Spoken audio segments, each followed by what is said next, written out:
সে কখনো তোমায় ছেড়ে কোথাও যাবে না। এই জীবনে তুমি যাকে আশ্রয় করো না কেন, সে যদি তোমায় ছেড়ে চলেও যায়, সে যাবে না।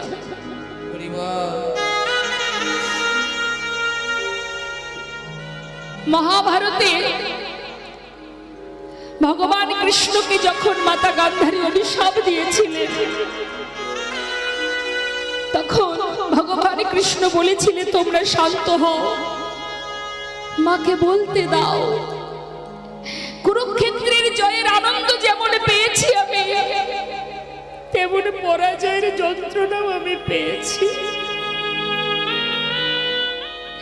সকল মায়ের আশীর্বাদ যেমন পেয়েছি, তেমন সকল মায়ের অভিশাপ আমি গ্রহণ করতে চাই। তোমরা মাকে বাধা দিও না, তিনি যেটা বলছেন বলতে দাও। মাতা গান্ধারী বলেছিলেন, কুরুবংশ যেমন ধ্বংস হয়ে গেছে, তোমার যদুবংশ ধ্বংস হয়ে যাবে, একটা দ্বীপও বেঁচে থাকবে না, তোমারও মৃত্যু হবে একটি ব্যাধের হাতে। মায়ের অভিশাপ আশীর্বাদ স্বরূপ ভগবান মাথায় তুলে নিয়েছিলেন। তাই জগতে একজনই আছে মা, শুধু দেখার নয়ন দিয়ে একবার দেখো, দিব্য জ্ঞান দিব্য দৃষ্টি দিয়ে চেয়ে দেখো। তোমার পাশে কেউ না থাকলেও সদা সর্বদাই একজন আছে। তুমি শুধু একবার ডেকে দেখো, ডাকলেই তাকে খুঁজে পাবে। ডাকার মতো ডাকতে শেখো। কখনো ভাববে না যে আমার কেউ নেই।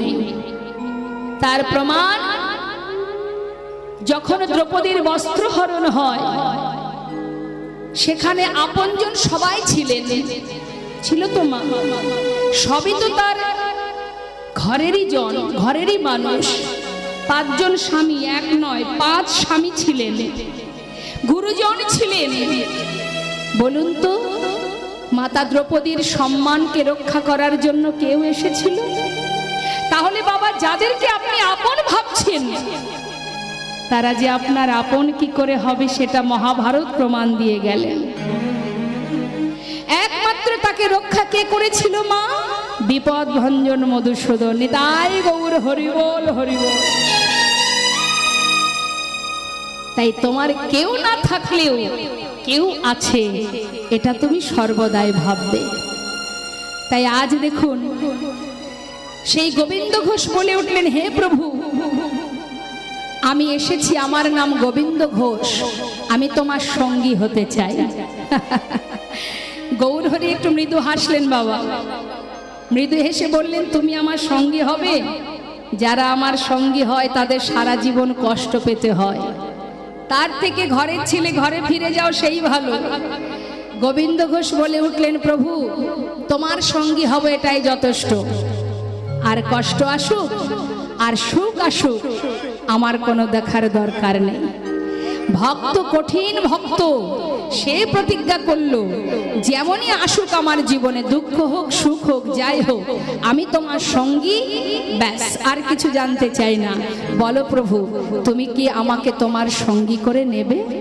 বেশ, আজ থেকে তুমি আমার সঙ্গী।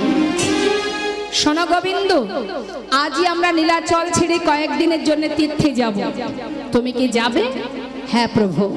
তাহলে চলো, এখন ভক্তগণকে সাথে করে নিয়ে প্রভু আমার নীলাচল ছেড়ে চললেন তীর্থ ভ্রমণে। হরিবোল হরিবোল। তো যাচ্ছে মা, গৌর হরি বলছে, ভক্ত, নীলাচল থেকে যাত্রা করেছি, নানা তীর্থ ঘুরবো, মুখে কৃষ্ণ নাম করো। ভক্তগণ বলে উঠলেন, আমরা কৃষ্ণ নাম করব না। সে কি, আপনারা যখন তীর্থে যান মুখে কি করেন? ভগবানের নাম করেন তো, হ্যাঁ?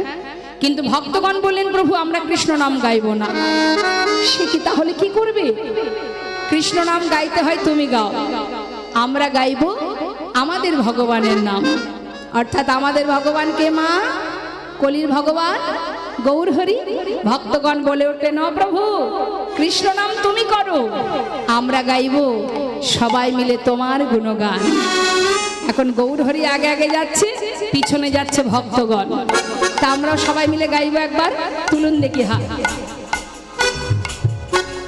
তুলুন, কই দেখি কার কার হাত আছে দেখি। গৌর হরি বল বল, গৌর হরি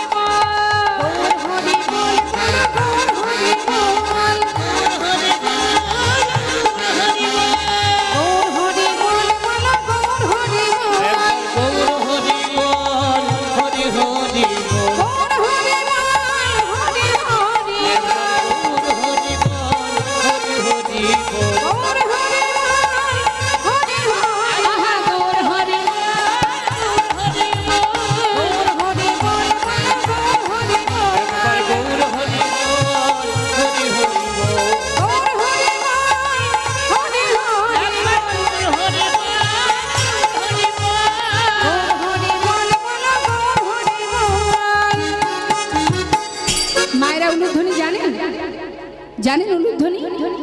শোনান তো দেখি।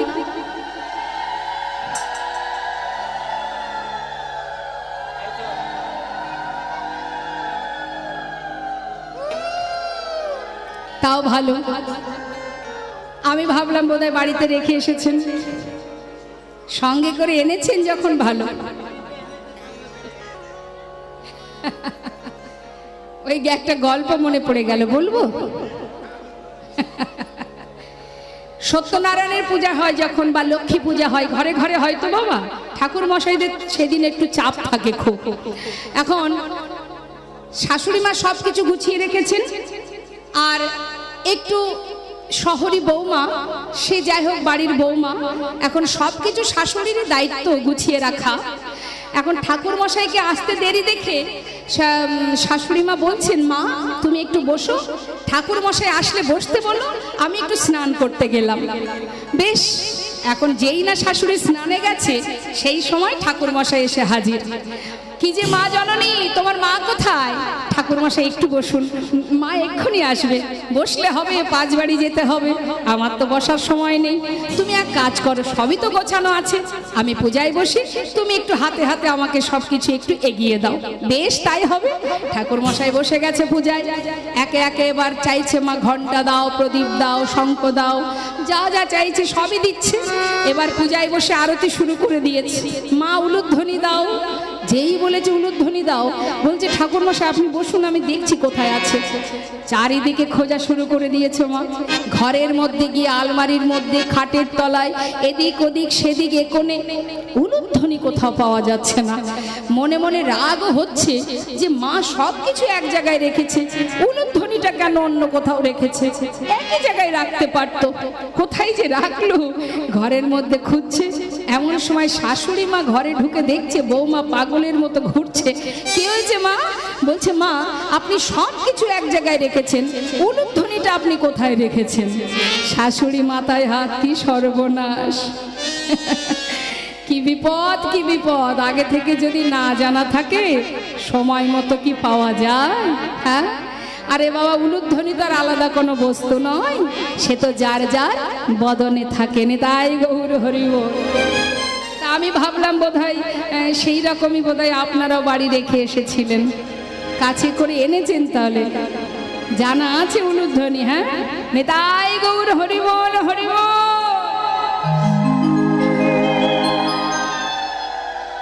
উলুধ্বনি করলে রাধা গোবিন্দের যুগল ধ্বনি হয়ে যায়, কারণ এই যে উ আর লু দুটো অক্ষর, এর মধ্যে কারা থাকে জানেন? শুনে নিন, শাস্ত্র কি বলছে? উতে আছে রাধা রানী, উতে আছে রাধা রানী, উতে আছে রাধা রানী, উতে নীল কান্তমণি, উতে আছে রাধা রানী, উতে নীল কান্তমণি, উতে আছে রাধা রানী, উতে নীল কান্তমণি, সবাই করো যুগল ধ্বনি। হরি বল, হরি বল, সবাই করো যুগল ধ্বনি। উতে নীল কান্তমণি, উতে আছে রাধা রানী। দিনান্তে কেউ যদি একবার উলুধ্বনি করে তাতে রাধা গোবিন্দের যুগল ধ্বনি হয়ে যায়। তাই উলুধ্বনিটা কখনো বাদ দেবেন না। যখনই জয়ধ্বনি হবে সবাই মিলে উলুধ্বনি হরিধ্বনি করবেন। তা কি হলো মা, ভক্তগণকে নিয়ে যাচ্ছে। এখন যেতে যেতে হলো কি, ভক্ত পিছনে, গৌরহরি অনেক দূর এগিয়ে গেছে। গৌরহরি আগে আগে যাচ্ছে, ভক্তরা পিছনে পড়ে গেছে, বেশ কিছুটা দূরত্ব হয়ে গেছে। এক ভক্ত বলছে, হায় হায়, প্রভু যদি আগে আগে চলে যায়, আমরা তো ঠিকঠাক রাস্তাঘাট চিনি না, যদি পথ ভুলে যায়। আর এক ভক্ত বলছে, তাতে কি আছে, যাচ্ছে যাক না, কি আছে, আমরা তো পিছনে আছি, আমাদেরকে না নিয়ে তো তিনি কোথাও যাবেন না, যাচ্ছে যা। এবার কি হয়েছে দেখুন মা, গৌরহরি আগে আগে আর পশ্চাতে ভক্তগণ। কিছুটা পথ যাবার পর গৌরহরি কণ্ঠটা শুকিয়ে গেছে, পিপাসা পেয়েছে। এখন তৃষ্ণার্ত প্রভু আমার পথে যাচ্ছে আর বলছে, হে কৃষ্ণ, কোথাও যদি একটু জল পেতাম, একটু তৃষ্ণা নিবারণ করতাম।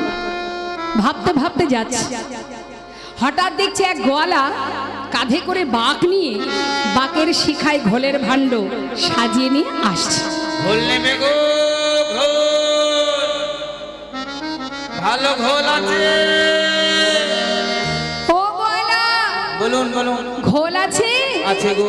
এদিকে এসো, এদিকে এসো। গৌরহরি মনে মনে ভাবছে, মা কৃষ্ণ কেমন কৃপাময়, আমি ঘোল চেয়েছি, আহা জল চেয়েছি, আমার জন্য ঘোল পাঠিয়ে দিয়েছে। এদিকে এসো। কাছে ডেকে নিয়ে বলছে, গোয়ালা একটু দাও দেখি, প্রচন্ড তৃষ্ণা পেয়েছে। গোয়ালা দেখছে সাধুর বেশ, সাধু বাবা মনে মনে ভাবছে, যাক, সাধুর কাছে যদি কিছু বিক্রি করতে পারি তাহলে আমাকে আর বেশি দূর ঘোরাঘুরি করতে হবে না। ও ঠাকুর একটু দাঁড়াও। বাঘটা নামিয়ে যেই না একটা ভাণ্ড দিতে গেছে বাবা, হঠাৎ গৌরহরি বলে উঠলেন, শোনো, ওই ছোট ভাণ্ডে আমার হবে না, আমার প্রচন্ড তৃষ্ণা পেয়েছে, যেটা বড় ভাণ্ড আছে ওটা আমাকে দাও। গোয়ালা মনে মনে ভাবছে, যাক, এত বড় ভাণ্ডের ঘোলটা যদি এই ঠাকুর খায় তাহলে আমাকে তাড়াতাড়ি বেচা কিনা করে ঘরে চলে যেতে পারবো। ও ঠাকুর দিচ্ছি, দাঁড়াও দাঁড়াও। মনে মনে খুব খুশি বাবা, ভাবছে ঘুম থেকে উঠে কার মুখ যে দেখেছিলাম, দিন যে এত ভালো যাবে বুঝতে পারিনি। তাড়াতাড়ি করে ছোট ভাণ্ডগুলি নামিয়ে বড় ভাণ্ডটা প্রভুর হাতে দিয়েছে। প্রভু সেই এক ভাণ্ড ঘোল পুরোটা সেবা করে খালি ভাণ্ডটা দিয়ে বলছে, গোয়ালা না ধরো, কৃষ্ণ কৃপাময়, তোমায় যেন কৃপা করে। গোয়ালা ভাবছে ঠাকুর দামটা বের করুক, আমি ততক্ষণে ভাণ্ডগুলি গুছিয়ে নিই। সে মনের সুখে ভাণ্ড গোছাচ্ছে, গোছানো হয়ে গেছে, হাত বাড়াবে এমন সময় দেখছে ঠাকুর চলে যাচ্ছে। ঠাকুর, ও ঠাকুর, ও ঠাকুর। গৌরহরি পিছন ফিরে বলছে, ডাকছো? ডাকছো মানে? আরে তুমি যে ঘোলটা খেলে, ঘোলের দামটা দাও। ঘোলের দাম? আমি আর দাম কোথায় পাবো? ও বলা, আমি তো সন্ন্যাসী, দেখতে পাচ্ছ না আমাকে, আমি আর করি কোথায় পাই বলো? সে কি কথা, তাহলে তুমি ঘোল খেলে কেন? আগে বলনি কেন? আমি তোমাকে ঘোল দিতাম না, তাও কিনা আবার বড় ভাণ্ডের ঘোল, এখন কিনা বলে দাম নাই। অত শত জানি না, আগে ঘোলের দাম দেবে তারপরে যাবে। পথের ধারে বসে গোয়ালা কপাল চাপড়িয়ে কাঁদছে।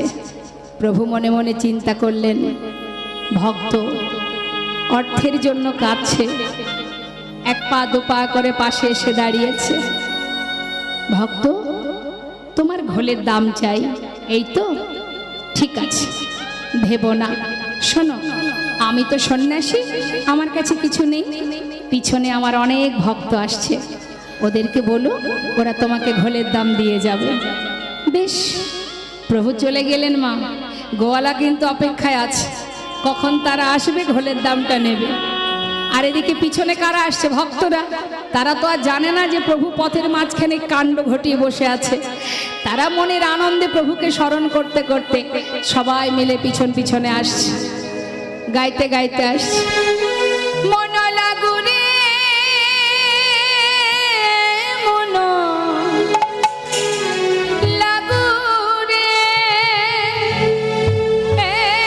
মন লাগুরে, মন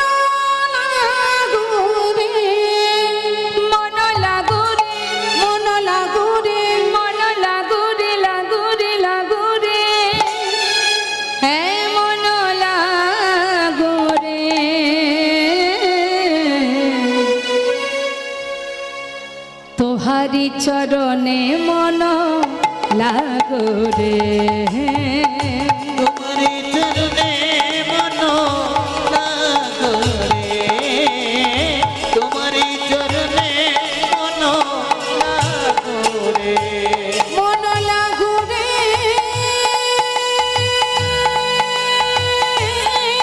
মন লাগো রে,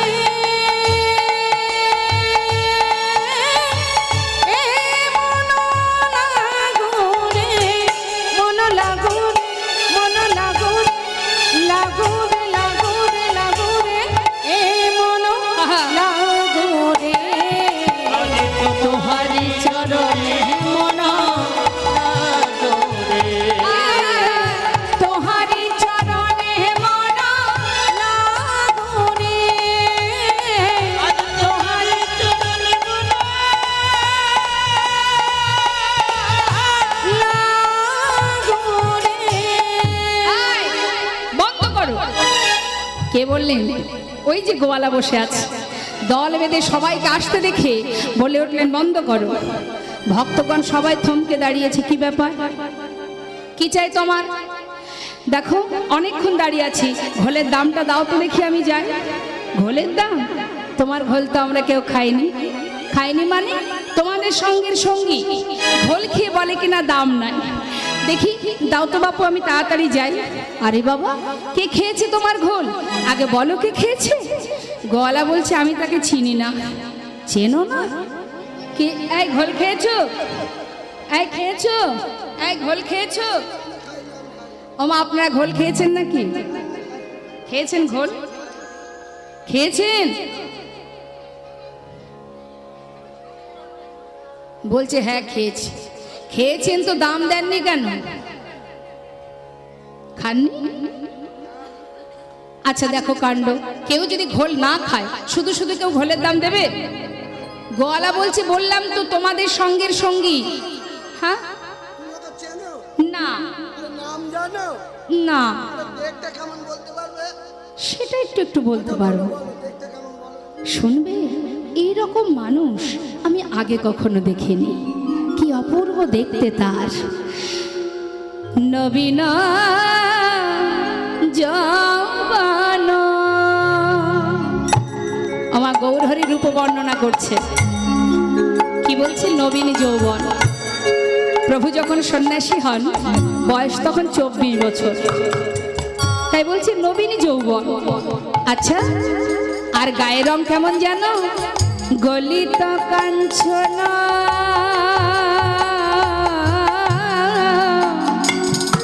আচ্ছা আর পরনে কি আছে? কোটি তটে রাঙাবা। দেখিলা নবীন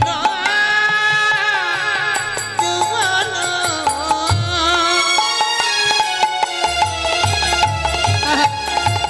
গলিত কাঞ্চন,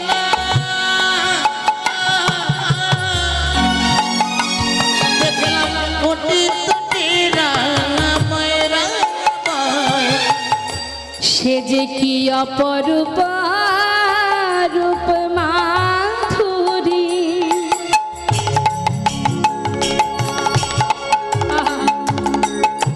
নানা এমন রূপ কভু দেখি না, যাই রে রূপে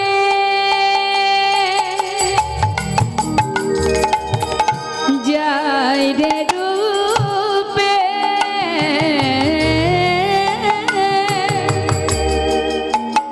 বলি হরি সে যে ভুবন ভুলানো রূপ,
কাঁচা সোনা কাঁচা সোনা দেখে মনে হলো কাঁচা সোনা।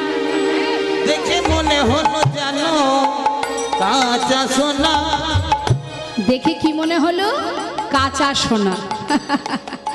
ভক্তগণ বলে উঠলেন, আরে দাঁড়াও দাঁড়াও দাঁড়াও, আর বলতে হবে না, তোমার বর্ণনা শুনে বুঝে নিয়েছি তুমি আমাদের গৌর হরির কথা বলছো।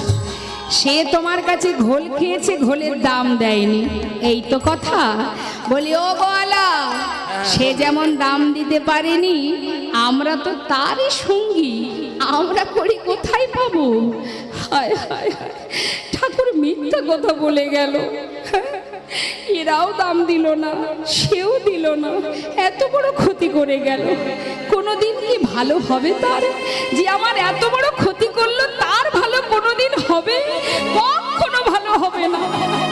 একা একা বকছে বাবা, আর কাঁদছে, আর নিজের মতো ভাণ্ড গোছাচ্ছে, আর মনেরই সান্ত্বনা দিচ্ছে, যা হলো তা হলো। সব দিন যে সমান লাভ হবে এমন তো কথা নয়। যা ঠাকুর খেয়েছে কি আর করা যাবে, আজ না হয় একটু লসই হলো। মনকে সান্ত্বনা দিয়ে মনে মনে রাগ হচ্ছে, আজ আর বিকি কিনি করবই না। ভাণ্ডটা গুছিয়ে নিয়ে যেই না বাঘটা কাঁধে তুলতে যাবে মা, হঠাৎ দেখছে বেজায় ভারী। এত ভারী কেন? সবচেয়ে বড় ভাণ্ডের ঘোল খেয়েছে ঠাকুর, আমার বাঘ তো হালকা হয়ে যাবে। কি ব্যাপার দেখি তো। যেই না ভাণ্ডগুলি নামিয়েছে, ছোট ভাণ্ডগুলি বড় ভাণ্ডটি যেটার ঘোল প্রভু সেবা করেছে, সেই ভাণ্ডের দিকে লক্ষ্য দিয়ে দেখছে কানায় কানায় পরিপূর্ণ স্বর্ণ মুদ্রা। বাঘ ফেলে রেখে ছুটতে ছুটতে যাচ্ছে গৌর হরি।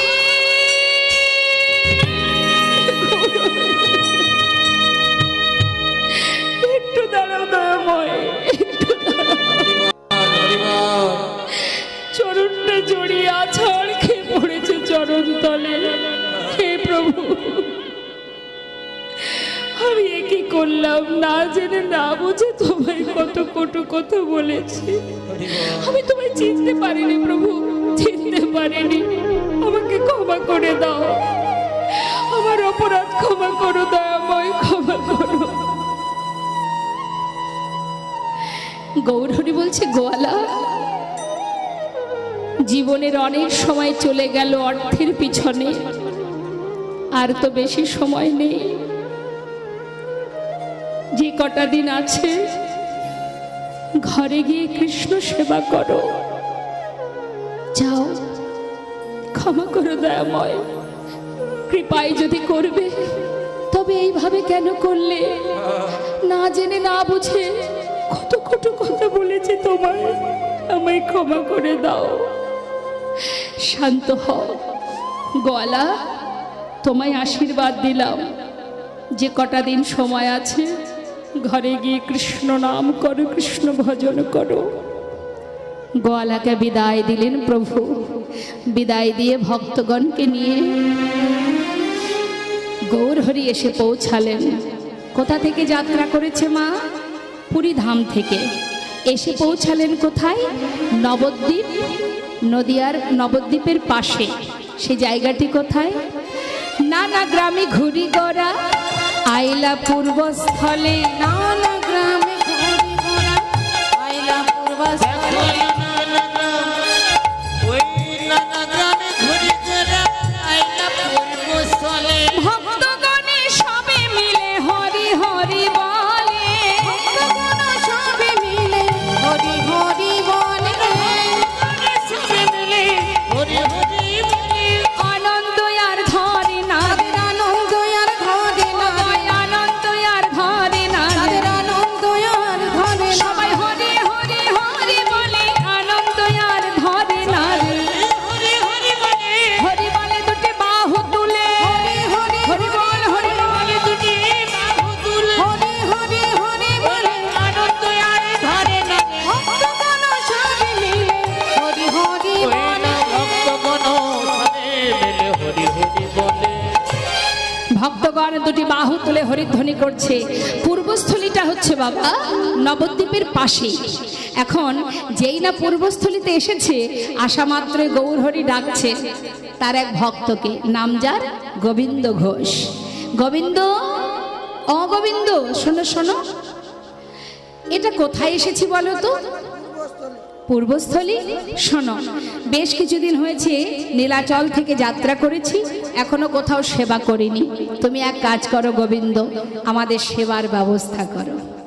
যেই না বলেছে, গোবিন্দ ঘোষের একটু রাগ হয়ে গেছে মা। কেন বলুন তো? মনে মনে ভাবছে, প্রভু তুমি বললে বটে, একবারও ভাবলে না এত ভক্তের সেবার ভার তুমি আমার ঘাড়ে চাপিয়ে দিলে, আমি কোথা থেকে কি করব তুমি এটা একবারও চিন্তা করলে না। তুমি তো বলে খালাস হয়ে গেলে, আমি এখন করবোটা কি? কিন্তু মা, যার ভাবনা সেই কিন্তু ভাবে, জেনে রাখবেন, যার ভাবনা সেই ভাবে। জীব কোটি বাঞ্ছা করে, তার যা ইচ্ছা সেই ফলে ধরে। আমরা যতই মনে মনে অনেক কিছু ভাবি না কেন, তিনি তার আগেই ভেবে রেখেছেন যে আমার দ্বারা কি হবে আর কি হবে না। দুটো কথা মাথায় রেখে দিতে হবে, এক হচ্ছে কৃপা আর এক হলো ইচ্ছা। জীবনে যা কিছু পেয়েছি সেটা তার কৃপায় পেয়েছি, আর যা কিছু হাজার চেষ্টা করেও পাচ্ছি না সেটা তার ইচ্ছা, সে দেবে না। সে জানে এটা দিলে আমার জীবের বা আমার সন্তানের ভালো হবে না। আমরা অনেক কিছু আশা করি, কিন্তু আমাদের আশাই যে সব সফল হবে না।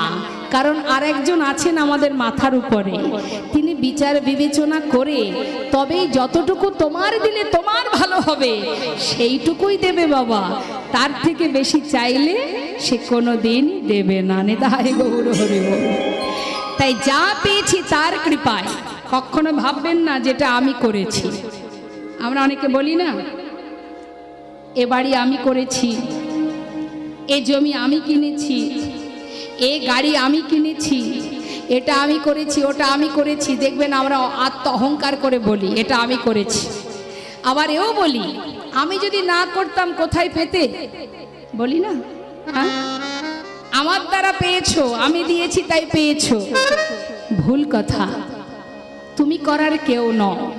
তিনি যদি না দিতেন তুমি কিছুই করতে পারতে না। তাই তিনি যেমন দিতেও জানেন আবার নিতেও জানেন, তাই না মা?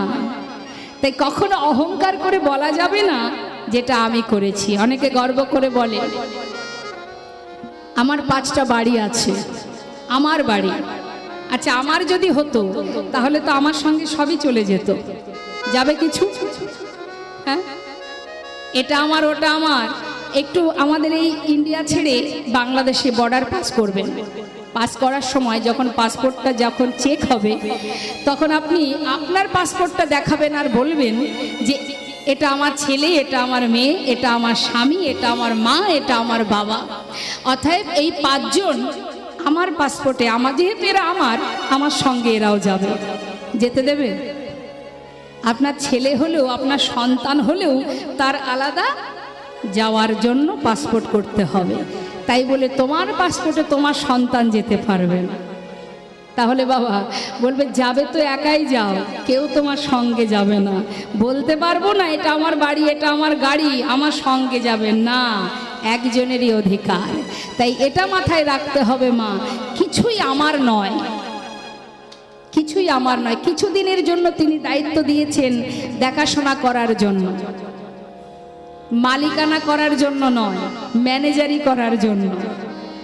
কারণ যখন তখন ভগবান ম্যানেজার চেঞ্জ করতেই পারে, তাই না? আজকে যে সম্পদের মালিক আমি, এর আগে কে ছিল? আমার পিতা। তিনি আমাকে দিয়েছেন তাই আমি পালন করছি। আবার আমি যখন থাকবো না, এই ম্যানেজারের আসনে আরো একজন এসে বসবে, সে আমার সন্তান। তাহলে সবই এখানে থাকবে, শুধুমাত্র ম্যানেজার বদলি হবে, মালিক কিন্তু একজনই, মা, যার সৃষ্টি এই পৃথিবী। তাই তো শাস্ত্রে বললেন, তিনি আমাদের নাচাচ্ছেন তাই আমরা নাচছি। আঙুলের মাথায় করে আমাদের নাচাচ্ছেন, যেমন করে খেলাচ্ছেন আমরা তেমন করে খেলছি। তিনি খেলাচ্ছেন, তাই কাজী নজরুল ইসলামের একটি গান মনে পড়ে গেল, গাইব, শুনুন কি বলছে। খেলিছ হে বিশ্বলয়ে বিরাট শিশু আনমনে খেলিছ এই বিষ্ণয়ে বিরাট শিশু আনন্দে খেলিছ। প্রলয় সৃষ্টি তব পুতুল খেলা নিরজনে প্রভু নিরজনে খেলিছ এই বিষ্ণয়ে বিরাট শিশু আনন্দে খেলিছ। কি বলছে মা? প্রলয় সৃষ্টি তব পুতুল খেলা, কখনো সৃষ্টি করছে কখনো প্রলয় করছে। দেখতেই পাচ্ছেন তো, বর্তমান সমাজের দিকে তাকালেই বুঝতে পারবেন তার কাছে পুতুল খেলার মতো। কিছুদিন আগেই বিমান দুর্ঘটনায় কত মানুষ চলে গেল, হ্যাঁ, ইচ্ছা মতো খেলছেন তিনি। যতই আমরা যাই করি না কেন তার খেলার খেলনা মাত্র আমরা। তা তিনি কোথায় বসে খেলছেন মা? নিরজনে, আমাদের ধরা ছোঁয়ার বাইরে, নাগাল পাবে না। কি বলছে? শূন্যে মহা আকাশে তুমি মগ্ন লীলা বিলাসে, শূন্যে মহা আকাশে তুমি মগ্ন লীলা বিলাসে। শূন্যে মহা আকাশে তুমি মগ্ন লীলা বিলাসে, ভাঙিছ গড়িছ নীতি ক্ষণে ক্ষণে নিরজনে প্রভু নিরজনে খেলিছ। এই বিষ্ণয়ে বিরাট শিশু আনমনে খেলিছ। আমা, তার খেলনা কি? তারকার বিশ্বসী খেলনা তব হে উদাসী, পড়িয়া আছে রাঙা পায়ের কাছে রাশি রাশি। তারকার বিশ্বসী খেলনা তব এই উদাসী, পড়িয়া আছে রাঙা পায়ের কাছে রাশি রাশি। নিত্য তুমি হে উদাস, সুখে দুঃখে নিত্য তুমি হে উদাস, সুখে দুঃখে অবিকার। নিত্য তুমি হে উদাস, সুখে দুঃখে ভাঙিছ গড়িছ নীতি, হাসিছ খেলিছ নীতি আহার শনে নিরজনে প্রভু নিরজনে খেলিছ।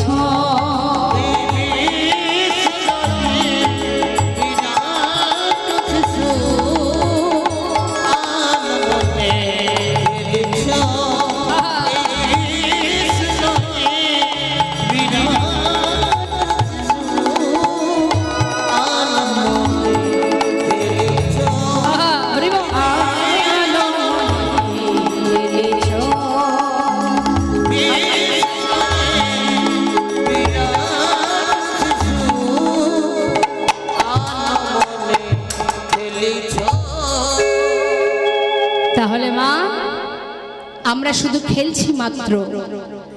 তো যখনই গোবিন্দ ঘোষ মনে মনে দুঃখ প্রকাশ করছে যে আমি কি করে কি করব, এত ভক্তের সেবার ব্যবস্থা, কিন্তু প্রভু যখনই পূর্বস্থলিতে এলেন সেই খবর চলে গেল নদিয়ায়। নদেবাসী খবর পেল গৌর এসেছে পূর্বস্থলী, বেশি দূর নয়, নবদ্বীপ থেকে বেশি দূর নয়। মনের আনন্দে সবাই গৌর দর্শনে যাচ্ছে।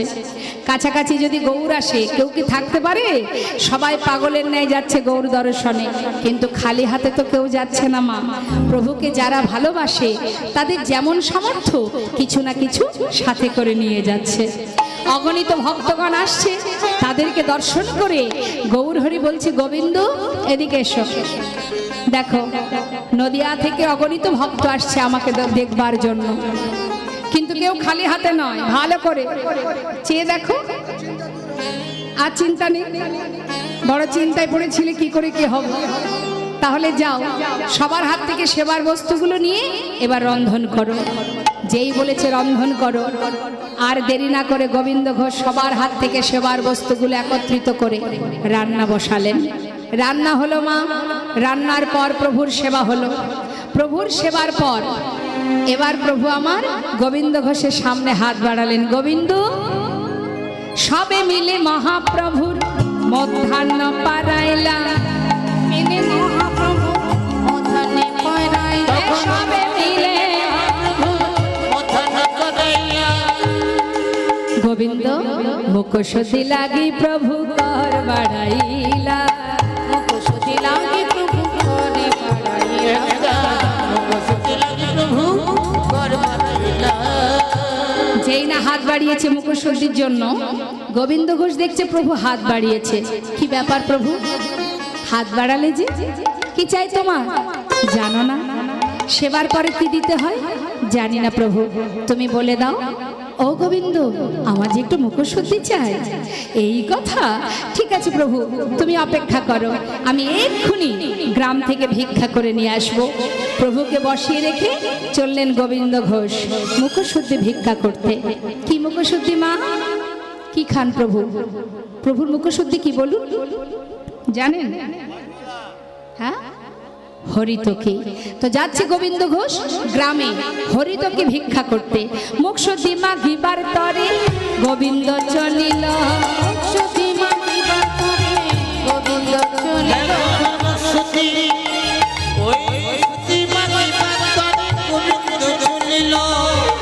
গ্রামে গিয়ে সবার দ্বারে দ্বারে গিয়ে বলছে মুখশুদ্ধি দাও না মরে, মুখশুদ্ধি দাও না মরে, মুখশুদ্ধি দাও না মরে, মহাপ্রভুর সেবার তরে মুখশুদ্ধি দাও না মরে, মহাপ্রভুর সেবার তরে মুখশুদ্ধি দাও না মরে, দুইটি হরিতকে মাগিয়া লইল,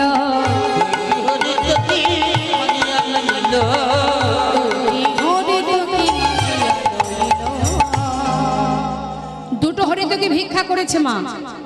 ভিক্ষা করে ফিরে আসছে, আসার সময় মনে মনে ভাবছে আজ যেমন চাইলেন কাল আবার যদি কোথাও গিয়ে চাই মুখশুদ্ধি দাও, তার থেকে দুটো হরিতকি প্রভুকে দিয়ে কাজ নেই।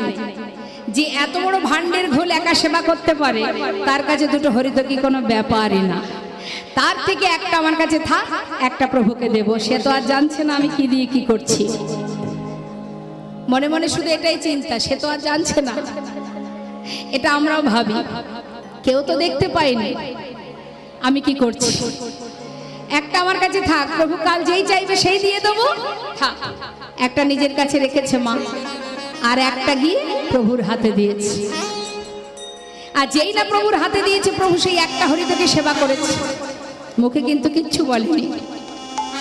কিছুক্ষণ পর বলছে ভক্ত বিশ্রাম হলো, চলে এবার যাত্রা করি। আবার ভক্তগণকে নিয়ে যাত্রা করলেন। কোথায় যাচ্ছে? পূর্বস্থলী থেকে যাত্রা করেছে, এসে পৌঁছালো কোথায়? পর দিবসেতে প্রভু অগ্রদ্বীপে আইলা, পর দিবসেতে প্রভু অগ্রদ্বীপে আইলা,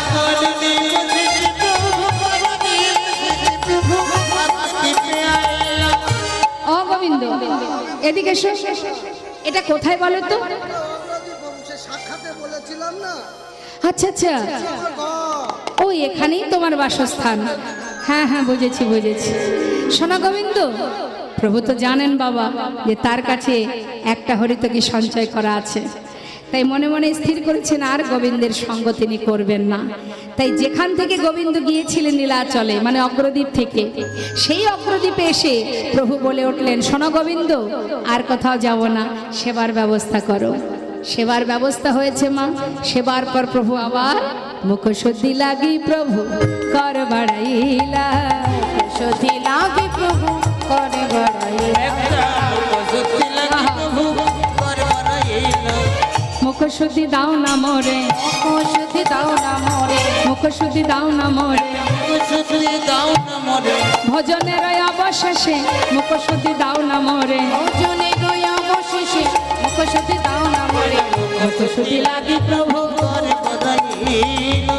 সতী লাগে প্রভু করে বাড়াইলা। যেই নাম মুখশুদ্ধি চেয়েছে আর গোবিন্দ ঘোষের আনন্দ ধরছে না, কারণ তার কাছে তো গোছানো আছে। ও ঠাকুর, তুমি চাইবে আমি জানতাম, এক্ষুনি দিচ্ছি, দাঁড়াও দাঁড়াও। যেটা নিজের কাছে গুছিয়ে রেখেছিলেন মা, সেটা বাহির করে এই নাও ধরো। যেই বলেছে ধরো, প্রভু বলেন দাঁড়াও গোবিন্দ, কাল যখন মুখশুদ্ধি চেয়েছিলাম চাইবা মাত্র দিতে পারোনি, দিতে বিলম্ব হয়েছিল তোমার। আজ এত তাড়াতাড়ি কোথায় পেলে? আমি তো জানি প্রভু তুমি আর চাইবে, তাই কাল দুটো হরিতকে ভিক্ষা করে একটা আমার কাছে রেখেছিলাম, একটা তোমায় দিয়েছিলাম। আজ তুমি যেই চেয়েছো সেই তো দিলাম। ভালো করিনি প্রভু? বাহ, চমৎকার। গোবিন্দ, এতদিন আমার সঙ্গী হয়ে আমার উপরে নির্ভরশীল হতে পারোনি, তাই তুমি সঞ্চয় করেছ। প্রভু, আমি কি কোনো ভুল করেছি? না, তুমি কোনো ভুল করোনি, ভুল করেছি আমি। তবে কি ভুল করেছি জানো গোবিন্দ? তোমাকে আমার সঙ্গী করে। গৌরহরি, এ তুমি কি বলছো প্রভু? আমি তো তোমার কথা কিছু বুঝতে পারছি না, আমার অপরাধ কি দয়াময়? গোবিন্দ, সন্ন্যাসীর নহে কবু সঞ্চয় বাসনা। যারা সন্ন্যাসী তাদের সঞ্চয় বাসনা থাকতে নেই। তুমি সঞ্চয় করেছ, সর্বস্ব পরিত্যাগ করে আমার সঙ্গী হয়েছ তুমি, কিন্তু আজ দেখছি সঞ্চয় বাসনা তোমার মন থেকে এখনো যায়নি, তাই তুমি সঞ্চয়ী। আর শোনো গোবিন্দ, আমি কোনো সঞ্চয় বৃত্তি মানুষের সঙ্গ করি না, তাই আমি মনে করি আজ থেকে তোমার মুখ দর্শন করা আমার উচিত নয়।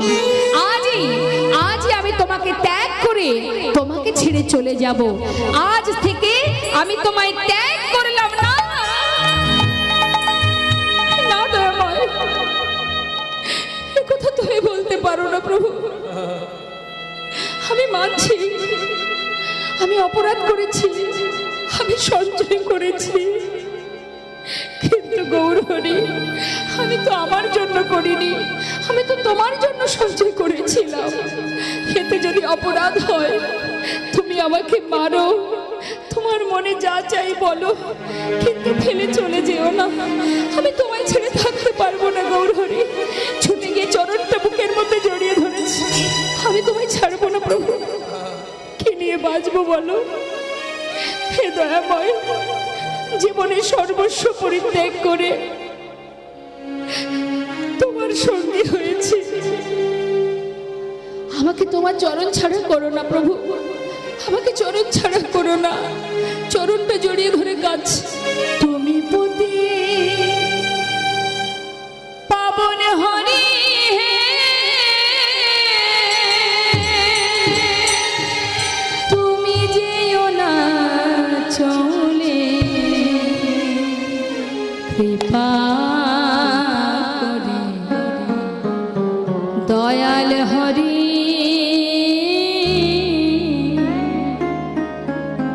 আমায় রাখো চরণে।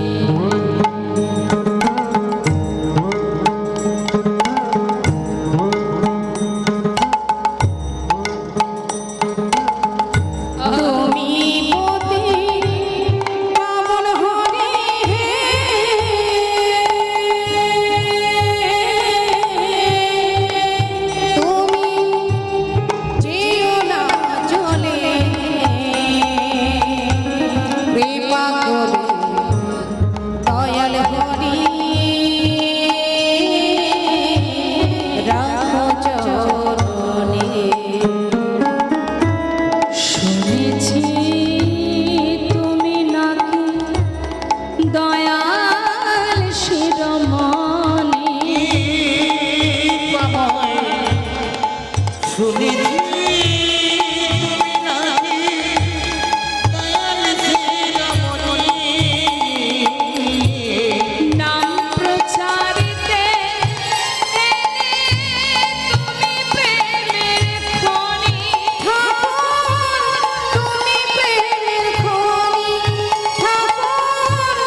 গেলে দয়াময়। হে প্রভু, আমি তো তোমার জন্য সঞ্চয় করেছিলাম, কিন্তু তুমি তোমার চরণ থেকে আমাকে বিতাড়িত করলে। বেশ, চাই না আমি তোমার সঙ্গী হতে, তবে তুমিও শুনে রাখো দয়াময়, গৌরহরি আর রইলেন না মা। গোবিন্দ ঘোষকে ছেড়ে ভক্তগণকে নিয়ে চলে যাচ্ছে। গোবিন্দ ঘোষ ধুলা থেকে উঠে চিৎকার করে বলে উঠলেন, গৌরহরি, একবার তুমি শুনে যাও। চলে যাচ্ছ, চলে যাও, তবে যাওয়ার আগে একটা কথা শুনে যাও। আমি যদি মনে প্রাণে তোমায় ভালোবেসে থাকি, যদি দিবানিশি তোমাকে ডেকে থাকি, শয়নে স্বপনে যদি তোমাকে স্মরণ করে থাকি, আজ তুমি চলে যাচ্ছ, চলে যাও, তবে তোমাকে আবার ফিরে আসতে হবে। আমার ডাক যদি সঠিক হয়, তুমি আমায় ছেড়ে থাকতে পারবে না দয়াময়, ফিরে তোমায় আসতেই হবে। চলে যাও। আমি তোমায় অগ্রদ্বীপের মাটিতে দাঁড়িয়ে প্রতিজ্ঞা করলাম, এক পক্ষ কালের মধ্যে তোমাকে আমার কাছে আবার ফিরে আসতে হবে। আমি চাই না তোমার সঙ্গী হতে। চলে যাও, তুমি চলে যাও। প্রভু চলে গেল। ধুলাই গড়াগড়ি দিয়ে কাঁদছে গোবিন্দ।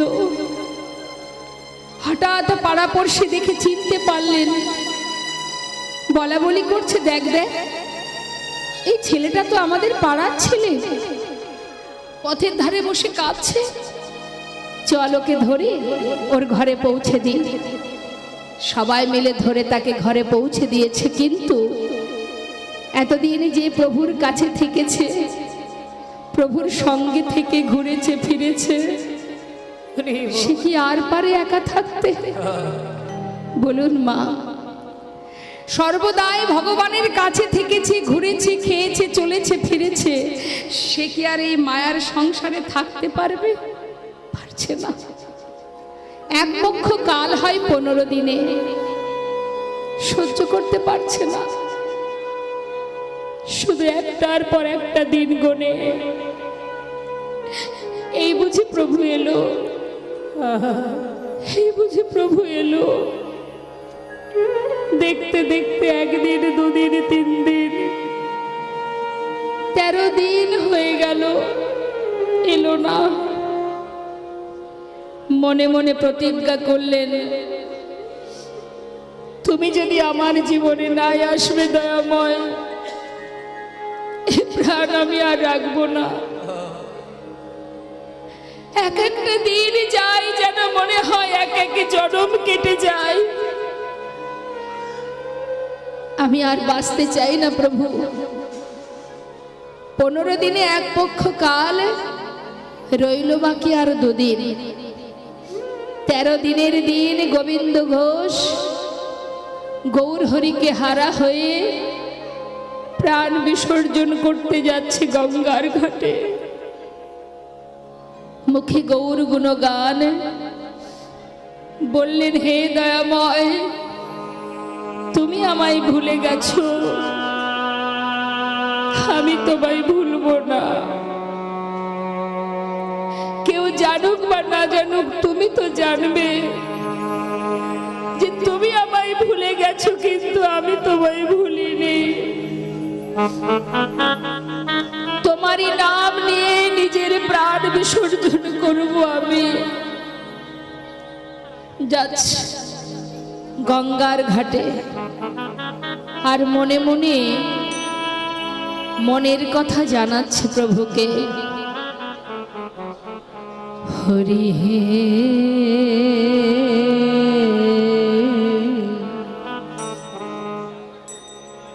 বলো আমার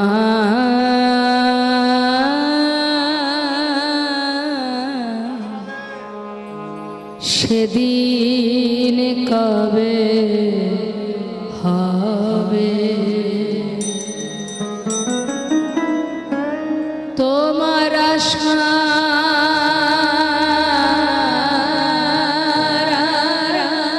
আশে আমি আছি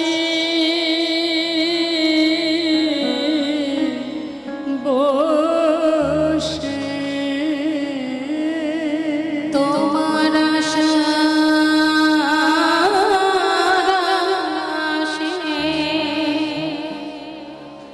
দয়াল আছি বসে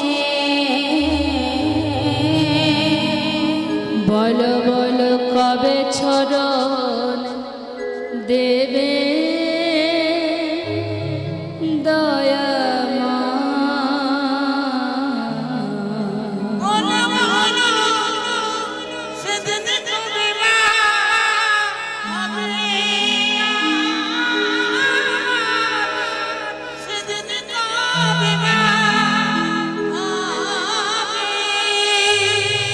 এই ভবের মাঝে আসা যাওয়া তোমায় ডাকা হলো না যা বলবো বলে সবাই এসেছিলাম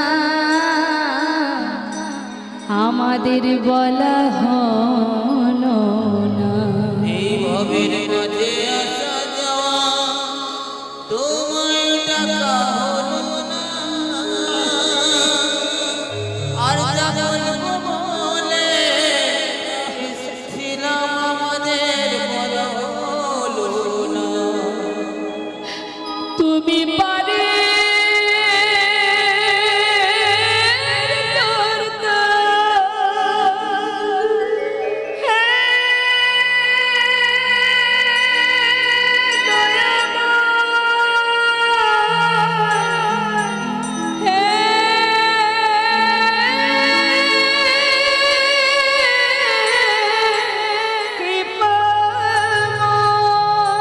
তুমি পারে করতা আমি শুনি বার্তা বলো বলো কবে পার করিবে আমাদের নিতাই গৌর হরি বল, হরি বল।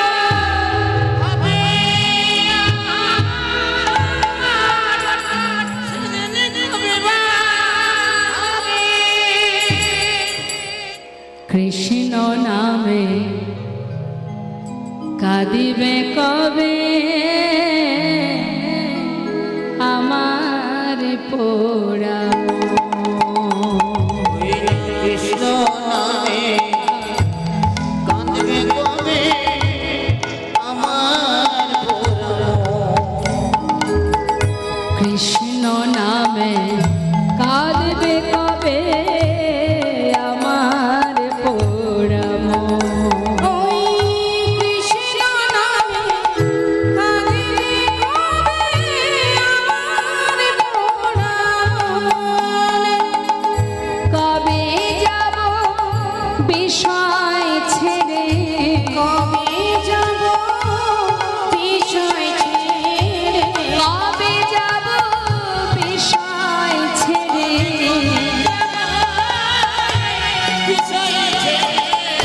মধুর বৃন্দাবন কৃষ্ণ কাঁদবে কবে আমার ওই কৃষ্ণ নামে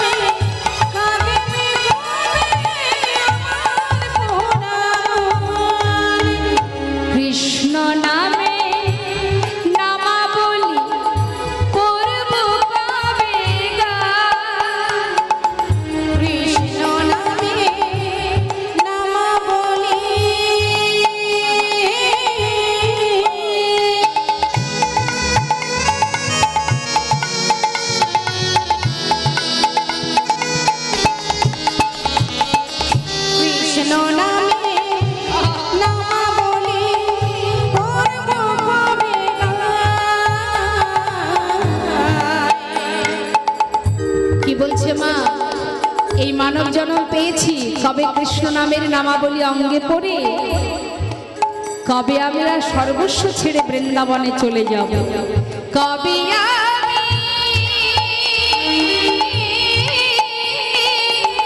সকল ছেড়ে যাব মথুরা।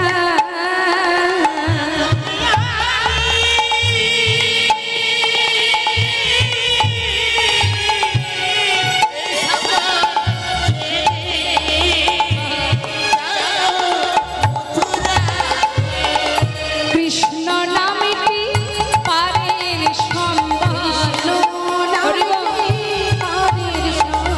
ওই কৃষ্ণ নামটি পারের সম্বল, কবে পাব দর্শন কৃষ্ণ নামে।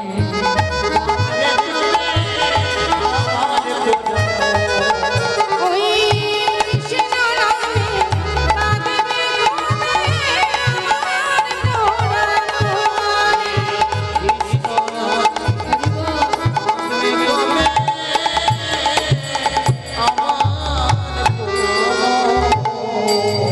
সেই ভক্তের আর মৃত্যু হলো না মা, মরা হলো না।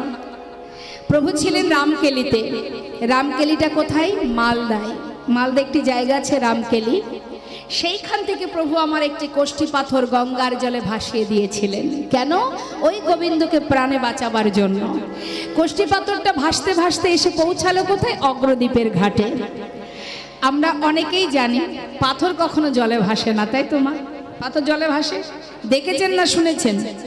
কিন্তু এটা তো জানেন, শাস্ত্রে আছে নামের গুণে শোলা ডোবে পাথর ভাসে জলে। তার যদি নামের কৃপা হয়, যেমন রাম অবতারে প্রভু রামচন্দ্র মা সীতাকে উদ্ধার করবার জন্য সাগরের উপরে সেতু করেছিল, তো সেতু বন্ধন করেছিল, ঠিক তদ্রূপ মা তার নামের যদি কৃপা হয় পাথর জলে ভাসে। এখন সেই পাথরটা অগ্রদ্বীপের ঘাটে, আর গোবিন্দ ঘোষ যখন জলে নামছে হঠাৎ পাথরটা এসে বারবার তার গায়ে এসে লাগছে। যতবার অঙ্গে লাগছে ততবার সেটাকে দূরে সরিয়ে দিচ্ছে। যখন দূরে সরিয়ে দিচ্ছে আবার এগিয়ে যাচ্ছে, আবার এসে গায়ে লাগছে। বারবার অঙ্গে এসে লাগছে বলে সেটাকে হাতে করে নিয়ে, তার কিন্তু লক্ষ্য নেই মা, তার লক্ষ্য নেই যে এটা পাথর নাকি, ভেবেছে কি কোনো মরা পোড়ানো কাঠ, কালো কোষ্ঠী পাথর তো ভেবেছে হয়তো কোনো মরা পোড়ানো কাঠ জলে ভেসে এসেছে। এই ভেবে সেটাকে হাতে করে নিয়ে তীরে উঠে আবর্জনার মধ্যে ছুঁড়ে ফেলে দিয়েছে। আর সাথে সাথে দৈববাণী, গোবিন্দ নিজেকে বিসর্জন করো না, তুমি ঘরে ফিরে যাও, এমন করে নিজেকে বিসর্জন করো না। দৈববাণী শুনে গোবিন্দ ঘোষের আর মরা হলো না। চারিদিকে তাকিয়ে দেখছে কাউকে দেখা যাচ্ছে না, কিন্তু একটা কথা ভেসে আসছে। তাড়াতাড়ি করে গোবিন্দ ঘোষ ঘরে চলে গেল। যেই না চলে গেল মা, 15 দিনে এক পক্ষ কাল, 13 দিন পার হয়ে আজ 14 দিন। করুণাময় গৌর হরি ওই রামকেলি থেকে আবার ঘুরে এসে ওই অগ্রদ্বীপে গোবিন্দ ঘোষের ঘরের সামনে এসে, গোবিন্দ গোবিন্দ যেই না ডাক দিয়েছে মা, গোবিন্দ ঘোষ দরজা খুলে দেখছে বাইরে গৌরহরি দাঁড়িয়ে আছে। গৌরহরিকে দর্শন করে মহাপ্রভুকে দেখে ছুটে গিয়ে চরণটা জড়িয়ে ধরে কাঁদছে, প্রভু আমার, প্রভু তুমি এসেছো, বলো প্রভু, বলো দয়াময়, তুমি আর কখনো আমাদের ছেড়ে যাবে না। শান্ত হও। আচ্ছা গোবিন্দ, আমি আসবো তুমি জানতে? গোবিন্দ ঘোষ বলছে, কই প্রভু, আমি কি করে জানবো, আমাকে তো কেউ কিছু বলেনি। গোবিন্দ, গঙ্গার জলে ডুবে মরতে গিয়েছিলে? হ্যাঁ।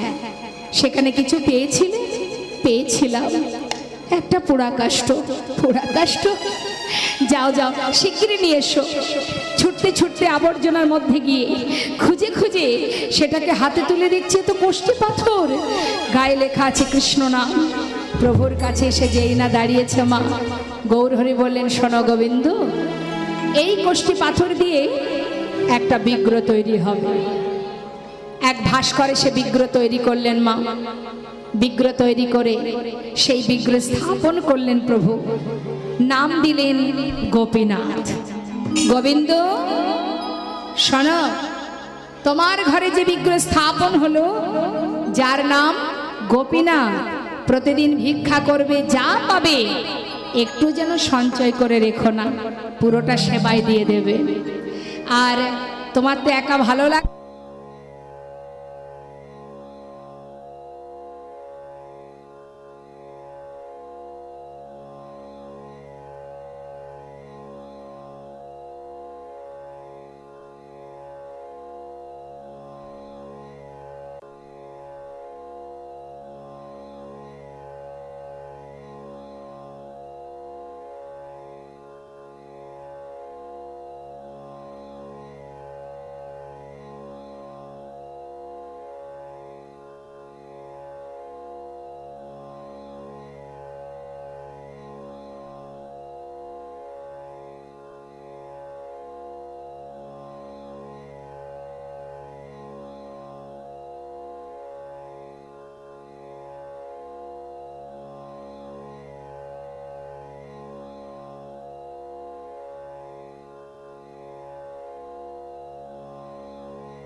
হরে কৃষ্ণ।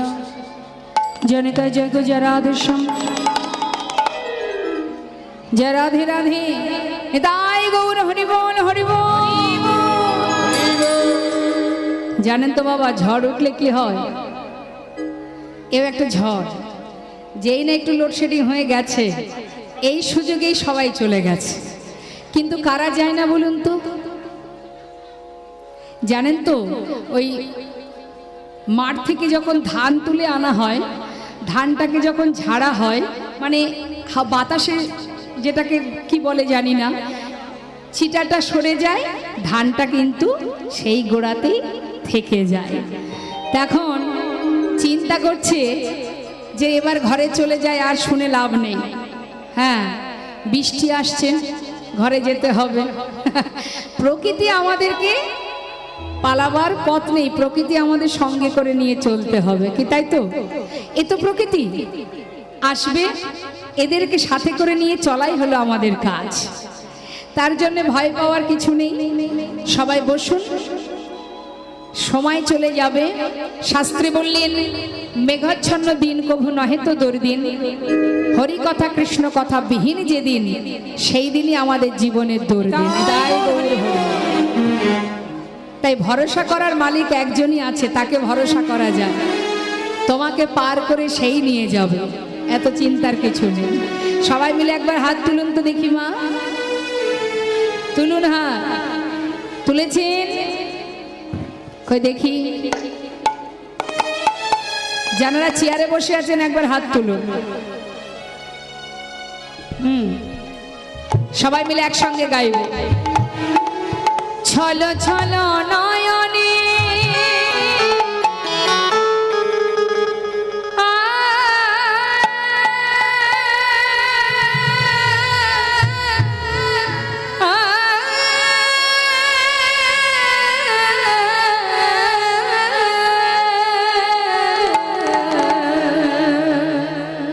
ছলো ছলো নয়নে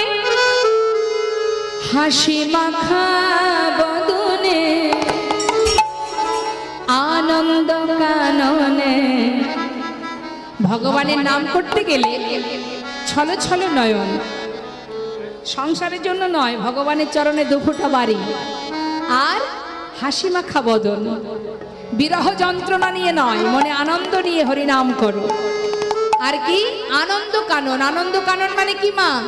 এই যে সাধুর বাজার, আনন্দ কাননে একবার ভ্রময়নী বা। সবাই মিলে প্রাণ ভরে হরি বল হরি বল মনে রে আমার, হরি বল হরি বল মনে রে আমার, হরি বল হরি বল মনে রে আমার। ছল ছল নয়নে ওই না হাসি মাখা বদনে, ছল ছল নয়নে, হাসি মাখা বদনে, আনন্দ কাননে, আনন্দ কাননে, চলো হরি বল হরি বল মনে রে আমার,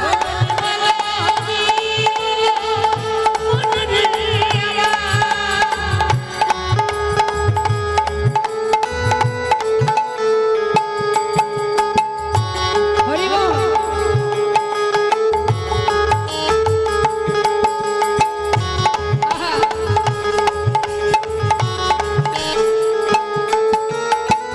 গতি নাই গতি নাই এই হরি নাম ছাড়া, বদন ভরিয়া না হয়ে আত্মহারা।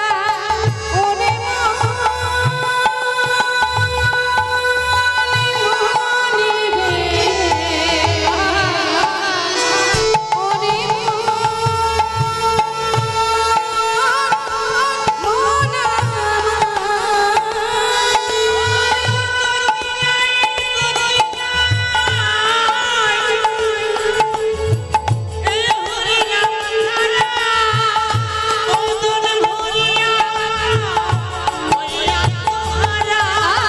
আর গতি নাই গতি নাই এই হরি নাম ছাড়া, বদন ভরিয়া না হয়ে আত্মহারা। গতি নাই এই হরি নাম ছাড়া, মন ভরিয়া হয়ে আত্মহারা। ওই দেখো শ্মশানে কিবা রাত্রি দিনে, ওই দেখো শ্মশানে, বারাতি দিনে, ওই দেখো শ্মশানে কিবা রাত্রি দিনে, পুড়িতেছে মানুষে পুড়িতেছে মানুষে কত অহংকার। হরি বল হরি বল রে আমার, হরি বল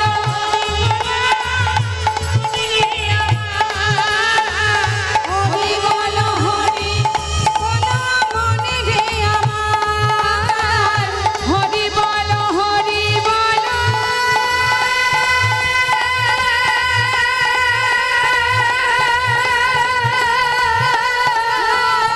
মনে রে আমার।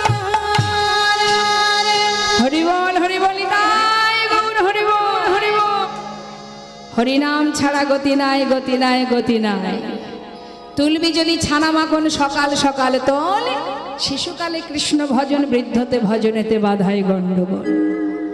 সময় করিয়া পথটি ধরিয়া যেবা চলে দ্রুত গতি, সময়ের শেষে অনাশেষে জনে চলে যায় আপন বাস হতে। আজ আমার গোবিন্দ ঘোষ প্রভু বললেন শোনো,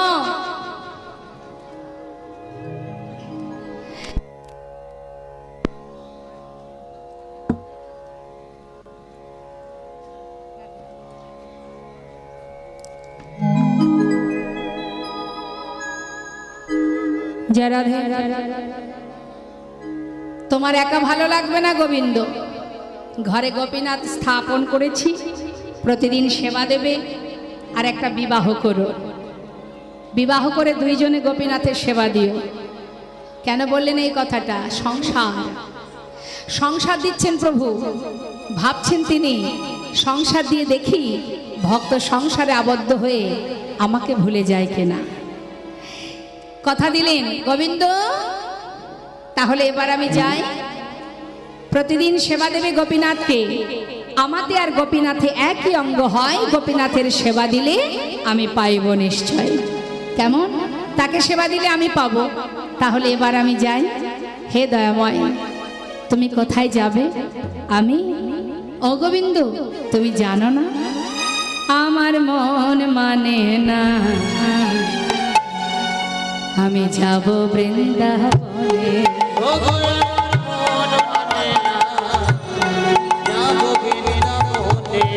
আমার মন মানে না, যাব বৃন্দাবনে।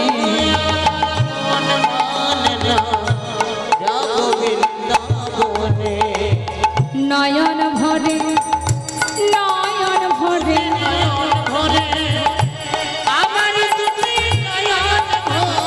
আহা নয়ন ভরে হেরব সদা, নয়ন ভরে হেরব সদা, মদন মোহনে। তাই গৌর হরি বল, হরি বল। আমার মন মানে না, যাব বৃন্দাবনে। আমার মন মানে না, যাব বৃন্দাবনে। গৌর হরির মনে বাসনা, সে বৃন্দাবনে যাবে। প্রভু তো চলে গেলেন, গোবিন্দকে দায়িত্ব দিয়ে গেলেন গোপীনাথের সেবার। প্রতিদিন ভিক্ষা করে দিনে 4 বার সেবা দেয় বাবা। 1 বছর যেতে না যেতে প্রভু বলে গেছেন বিবাহ করো। সুকন্যার সন্ধান পেয়ে শুভ দিন দেখে বিবাহ করলেন। নাম ছিল তার মাধবী। স্ত্রীকে নিয়ে ঘরে যেদিন এলেন, সেই দিন থেকে ভগবানের সেবা একবার কমে গেল, হয়ে গেল 4 জায়গায় 3 বার। 1 বছর যেতে না যেতে হয়ে গেল একটি পুত্র সন্তান। ছেলের নাম রাখলেন, ঘরে যে বিগ্রহ আছে নাম কি তার?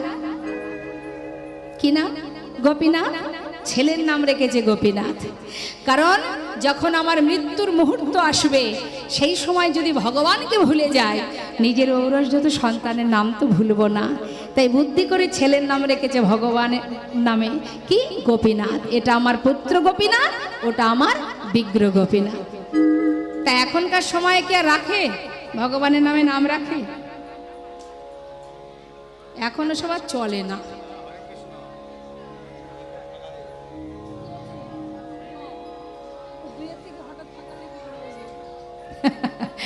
কি গো মা, এখনকার নাম হয়েছে সব দেশি নয়, বিদেশি বিদেশি নাম। রনি, বনি, জনি। বাবা, ওই শ্বেতানাথ গোপীনাথ চলবে না, সব এখন বিদেশি বিদেশি। খুঁজে খুঁজে কোথা থেকে পায়, পাপাই। কত ভালো নাম। তুই আর দূরে থাকবি কেন পাপ, সয় আমার বাড়ি আয়, আমার বাড়ি আয়। এই তো নামের অবস্থা। তার নাম যেমন হবে, কর্মটাও তো তেমনই হবে। এখন ওই ভগবানের নামে রেখেছে ছেলের নাম গোপীনাথ। দেখতে দেখতে মা প্রভু দেখছি কি না 2-4 বার সেবা হতো। যখন স্ত্রী এলো সেদিন থেকে 3 বার, সন্তান যেদিন ঘরে এলো সেদিন থেকে দিনে 2 বার। এটা শুধু গোবিন্দ নয়, এটা আমাদেরও হয়। প্রভু দেখছেন যেমনটা দিয়েছি মায়া, ভক্তকে মায়ার বাঁধনে আবদ্ধ করব না, মায়া আমি কাটিয়ে নেব। আগেই বলেছি মা, জেনে রাখবেন, তিনি যেমন দিতে জানেন আবার নিতেও জানেন। দিনে দিনে মায়ার বাঁধনে আবদ্ধ হতে হতে ভক্ত আমাকে যখন ভুলে যাচ্ছে, মায়া যেমন দিয়েছি তেমন কাটিয়ে নেব। প্রথমত কাটিয়ে নিচ্ছেন তার স্ত্রীকে। ভিক্ষা করে এসে ডাকছে, মাধবী কোথায় গেলে? যা কিছু ভিক্ষা করেছি 2 ভাগ করে 1 ভাগ রন্ধন করো, আমি যাচ্ছি গঙ্গায়, স্নান করে এসে সেবা দেব। এসে দেখছি কি ঝোলাটা সেইখানে পড়ে আছে, রান্না হয়নি। গেল কোথায় মাধবী? ডাকতে ডাকতে ঘরের ভিতরে প্রবেশ করলেন। প্রবেশ করে দেখছে বিগ্র গোপীনাথের চরণে তার স্ত্রী মাধবী উপুড় হয়ে পড়ে আছে। ছুটে গিয়ে মাধবীর অসার দেহটা দেখে বুকের মধ্যে জড়িয়ে ধরে চিৎকার করে উঠলেন, গোপীনাথ! তুমি কি করলে গোপীনাথ? তুমি কি করলে? আমার স্ত্রীকে তুমি কেন কেড়ে নিলে? কি অপরাধ করেছিল আমার মাধবী? কেন তুমি কেড়ে নিলে বলো? কি অপরাধ করেছি আমি? কেন তুমি আমার মাধবীকে কেড়ে নিলে? নিজের স্ত্রীকে কোলের মধ্যে জড়িয়ে ধরে কাঁদছে। পাড়াপড়শি ছুটে এসে মাথায় হাত বুলিয়ে সান্ত্বনা দিলেন, কেঁদো না, দেখো তোমার যদি হতো সে তোমায় ছেড়ে যেত না। তোমার তো নয়, যিনি দিয়েছিলেন তিনিই নিয়েছেন। তোমার তো সন্তান আছে, তাকে নিয়ে সংসারে সুখে থেকো। পাড়াপড়শি সান্ত্বনা পেয়ে প্রভুকে আর কিছু বললেন না, নিজে হাতে তার স্ত্রীর শেষকৃত্য করলেন। ভিক্ষা করে কোনো রকমে সন্তান আর ভগবানের সেবা, এই হলো তার সংসার। দিন যায়, ছেলের বয়স হলো 5 বছর। বাবাকে প্রতিদিন একই প্রশ্নে জর্জরিত করে, বাবা সবার তো মা আছে, আমার মা কোথায়? কি উত্তর দেবে বাবা? কোলের মধ্যে জড়িয়ে ধরে কাঁদে আর বলে, আমি তো আছি, আমি তোর কোনো কষ্ট রাখবো না, কাঁদিস না। তুই যদি কাঁদিস আমি কোথায় যাব বল? কোথায় শান্তি পাবো বল? আমি তোর কোনো দুঃখ রাখবো না, দেখিস। কিন্তু একই প্রশ্ন 5 বছরের ছেলে নিশ্চয়ই তার মা বাবাকে চিনতে শেখে। বলো না বাবা, মা কোথায়? আমার মা তো আদর করে না, খাওয়ায় না, ভালোবাসে না, ঘুম পড়ায় না। আমার বন্ধুদের সবার মা আছে, আমার মা কোথায়? কি উত্তর দেবে বাবা? ওই বিগ্রের দিকে তাকিয়ে বলে উঠলেন, তোর মায়ের কথা জানতে চাস? ওর কাছে গিয়ে জিজ্ঞাসা কর তোর মা কোথায়। যেই না বাবা গঙ্গায় স্নানে গেছে, 1 পা 2 পা করে মন্দিরে ঢুকে বিগ্র গোপীনাথের সামনে বসে ছোট্ট 5 বছরের ছেলে গোপীনাথ কাঁদছে আর বলছে, গোপীনাথ আমার বাবা বলল তুমি নাকি জানো আমার মা কোথায়? বলো না ও গোপীনাথ, একটিবার বলো না আমার মা কোথায়? কাঁদছে, বলে দা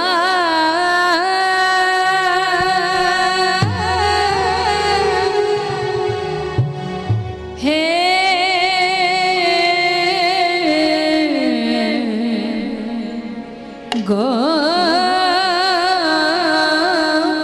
গোপীনাথ, বলো বলো কোথায় আমার মা?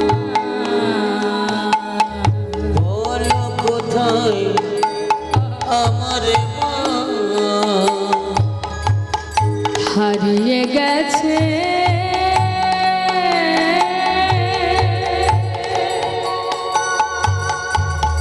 মা যে আমার, আমি খুঁজে পেলাম না।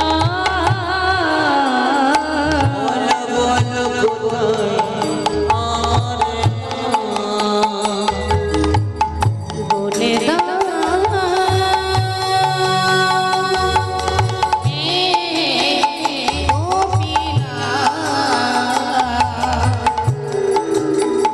বলো আমার মা।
এদিকে গঙ্গা থেকে স্নান করে এসে গোবিন্দ ঘোষ ছুটে এসে নিজের পুত্রকে ডাকছে, গোপীনাথ কোথায় বাবা, কতক্ষণ তোকে দেখিনি। সব মা বাবাই সন্তানকে ভালোবাসে। সন্তানকে হঠাৎ কান্না শুনতে পেয়ে ছুটতে ছুটতে ঘরের ভিতরে প্রবেশ করে দেখছি সন্তান কাঁদছে। কোথায়? ভগবানের সামনে বসে। ছুটে গিয়ে পুত্রকে কোলের মধ্যে জড়িয়ে ধরেছে, সারা গায়ে হাত বুলিয়ে আদর করছে। হঠাৎ দেখছে তার বদন থেকে ঝলকে ঝলকে রুধির ঝরছে। চিৎকার করে উঠেছে, গোপীনাথ, গোপীনাথ তুমি আমার সন্তানকে কেড়ে নিও না, আমার স্ত্রীকে কেড়ে নিয়েছো, আমি তোমায় কিচ্ছু বলিনি গোপীনাথ, আমার একমাত্র সন্তানকে কেড়ে নিও না, ও ছাড়া যে আমার আর কেউ নেই, ও ছাড়া যে আমার আর কেউ নেই, কেড়ে নিও না প্রভু,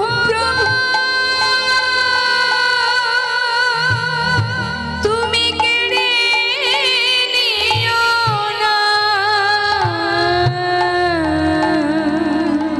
তুমি যে ব্যথা রে আমায় ব্যথা দিও না। ছোট্ট সন্তানকে বুকে জড়িয়ে ধরে কাঁদছে। দেখতে দেখতে সন্তান প্রাণ হারালো। মা মৃত সন্তানকে নিয়ে গিয়ে গঙ্গার ঘাটে মাটি খুঁড়ে সমাধি দিল। গঙ্গা থেকে স্নান করে শুদ্ধ বসন পরিধান করে ঘরে ফিরে এসে বললে, গোপীনাথ হে তোমার কেমন লীলা, তুমি সর্বস্ব কেড়ে নিলে আমার, বাবা বলে ডাকবার সন্তানটুকু রাখলে না। কিছুদিন যেতে না যেতে গোবিন্দ ঘোষ শয্যাশায়ী হলেন। শয্যায় শুয়ে শুয়ে কাঁদছে আর বলছে, গোপীনাথ একবার এসে বাবা বলে ডাক, কোথায় গেলি তুই? সন্তান শোকে বাবা শয্যাশায়ী। ভগবান একদিন, দুদিন, 3 দিন, 4 দিনের দিন তিনি নিজে পুত্র হয়ে 1 পা 2 পা করে তার সামনে এসে দাঁড়ালেন। বাবা কে? আমি তোমার পুত্র গোপীনাথ। আমার পুত্র? সে তো কবেই মরে গেছে। বাবা তুমি তো বলেছিলে এটা আমার পুত্র, ওটা আমার বিগ্রহ, আমি 2 পুত্রের পিতা। একটি সন্তান চলে গেছে, আমি তো আছি। ও তুমি এসেছো, তুমি আমাকে বাবা বলে ডাকলে। তুমি জানো প্রত্যেকটি মাতা পিতা একটি পুত্র কেন চায়? শেষের দিনে মাতা পিতা শেষকৃত্য করবার জন্য। তুমি কি পারবে? আমাকে তো বাবা বলে ডাকলে। পারবো, কথা দিলাম, তোমার শেষকৃত্য আমি সমাধা করব। যেটা আজও বর্তমান মা অগ্রদ্বীপে যাবেন মকর সংক্রান্তি তিথিতে। আজও গোপীনাথকে কাছা পরিয়ে ওই গঙ্গার ঘাটে নিয়ে যাওয়া হয়। গোবিন্দ ঘোষ আজও ভক্তের সেবা গ্রহণ করছে। আজও সেই পিণ্ডদান চলছে সেই গোবিন্দ ঘোষের। দর্শন করে আসবেন মা। মকর সংক্রান্তি তিথি, যে সময় বীরভূমে জয়দেবের মেলা হয়, ওই সময় অগ্রদ্বীপেও মেলা হয়। আজও প্রভু বলেছিলেন, যতদিন পৃথিবীতে চন্দ্র সূর্যের উদয় হবে ততদিনই আমি তোমার শেষকৃত্য করে যাব। ভক্তের পাশে ভগবান বসে আছে। এখানেই আমাদের লীলাকে আমরা বিশ্রাম রাখব। পরবর্তী লীলা আপনারা আস্বাদন করবেন। হ্যাঁ, তার আগে আমরা সবাই মিলে 2 ভজন শুনব। ভক্ত আর ভগবান